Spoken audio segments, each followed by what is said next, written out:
रूस को भारी नुकसान हुआ है। फ्लेमिंगो तबाही मचा रही है, जबकि टोमाहॉक की सप्लाई से भी युद्ध अगले स्तर तक बढ़ना तय है।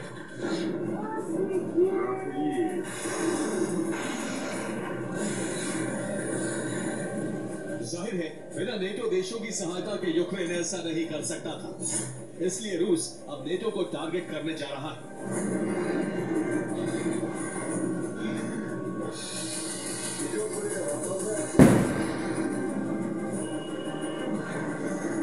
नेटो देशों को काउंटर करने के लिए रूस अब सीएसटीओ देशों के साथ युद्धाभ्यास कर रहा है, जिसमें उसने एटमी सबमरीन और वॉरशिप भी भेजे हैं।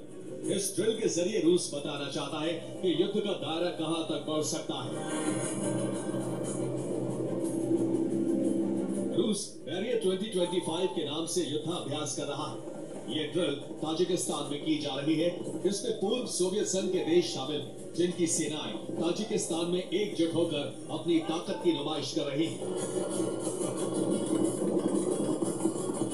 सीएसटीओ में रूस, आर्मीनिया, बेलारूस, कजाकिस्तान, किर्गिस्तान और ताजिकिस्तान शामिल। इन देशों के लड़ाके भी रूस की तरफ से यूक्रेन युद्ध में उतारे जा चुके हैं।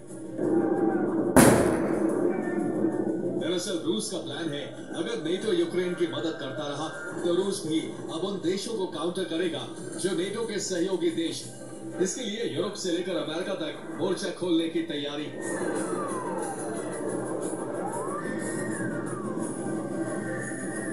आर्कटिक से लेकर हिंद महासागर तक बड़ी तैयारी की जा रही है। पुतिन ने जापान सागर में वॉरशिप भेज दिए हैं। जापान से लेकर साउथ कोरिया तक फ्रंट तैयार किया है, जिसमें चीन और नॉर्थ कोरिया रूस के साथ है।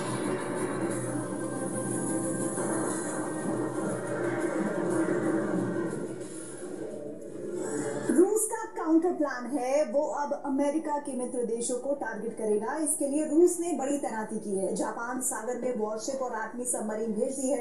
रूस चीन साथ मिलकर युद्ध अभ्यास कर रहे हैं। रूस का पहला टारगेट जापान है, दूसरा टारगेट साउथ कोरिया, तीसरा टारगेट है फिलीपींस और चौथा टारगेट ताइवान है। इन चारों देशों को अमेरिका सुरक्षा की गारंटी देता रहा है। अब रूस इन्हें काउंटर करके नेटो को यूरोप में बैकफुट पर लाना चाहता है। अगर नेटो नहीं माना तो रूस चीन मिलकर हिंद महासागर में अमेरिकी मित्र देशों की घेराबंदी कर लेंगे।